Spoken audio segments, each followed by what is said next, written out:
would be an understatement to say that the internet has radically changed how we communicate. More and more frequently, I see students using abbreviated language in work as serious as graded essays. Every generation thinks the one after it brings the apocalypse. The sooner we get to what do you mean, the easier it's going to be to communicate. And I think that's the evolution. I can't tell you the number of times I tell students just to try an experiment and turn your phone off. Some students get up and leave after 5 minutes because they feel like they have to turn their phone back on to find out what they missed. But what really I think is happening is this idea of this abbreviated speech. It does have an impact on how younger people see the line between the personal and the professional. I would say that abbreviated language or text speak, like LOL or lowercase I, lowercase u, and things like that, has definitely made its way into the educational world. Abbreviated terms like LOL have already made it into the Webster's Dictionary. The more that we accept abbreviated language, the further we get away from really quality writing. There is a time and a place for language that we use on the internet, and there's a time and a place for language that we use in professional or educational settings. And I really would love to see more students embracing proper English. Most of the time they see the internet as being personal. So even when they send an email to a professor, they are using internet style. They may say, wow, I can't do BRB or LOL, but they clump it all into one big paragraph. Students are making up constructions that fit what they're trying to say. But a lot of it, I think, comes from the fact that they don't spend a lot of time face-to-face communicating, and they don't spend a lot of time writing, as in really writing. Studies have shown that students acknowledge the fact that they're writing more. Blogs, Facebook, texting. They're writing more because of technology. They just don't think they're writing better. Most people here are free thinkers. We're a filter for free thinkers here. You know, they find us and they stay. This is Facebook. You know, this is, you don't know who anybody is.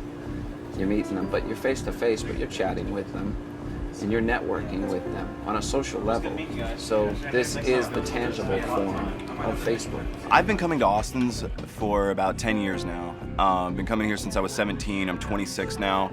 I think there's definitely the danger of like dumbing down our society and teaching kids, especially, that LOL or, BRB, is an accepted way of communicating with somebody, and it's funny because nowadays sometimes we actually will say, BRB to somebody else or LOL. We have to specify, I'm actually laughing, I actually really think this is funny, as opposed to just saying LOL when you're not actually laughing.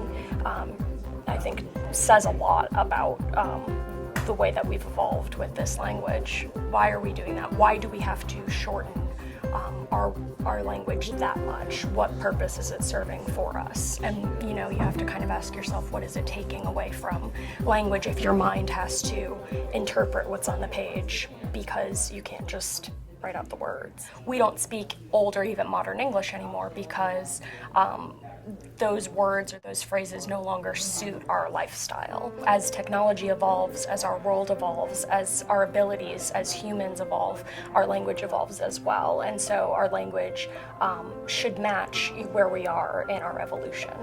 Technology is also a pencil.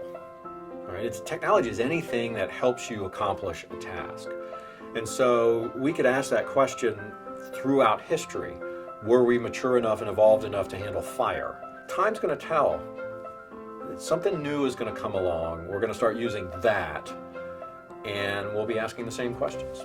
Ask me that question when you have your cell phone implanted in your head, and maybe I'll have an answer.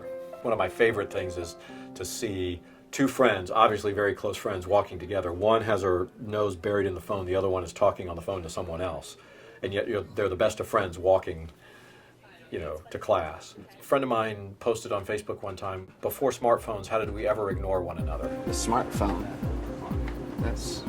I am Facebook, I'm Twitter, I'm Austin's Coffee online. When stripped down, we are just, a bunch of human bodies trying to figure this out, you know what I mean? And what better place for group therapy to happen, but in a coffee shop. People need to interact with other people on a face-to-face basis. Yes, we still need face-to-face. We still need to go out and actually talk to people. We still need to figure out what's going on. We still need to make sure that we know that we can actually talk with someone face-to-face and read their facial expressions, read their body language, figure out, do they really mean what they're saying?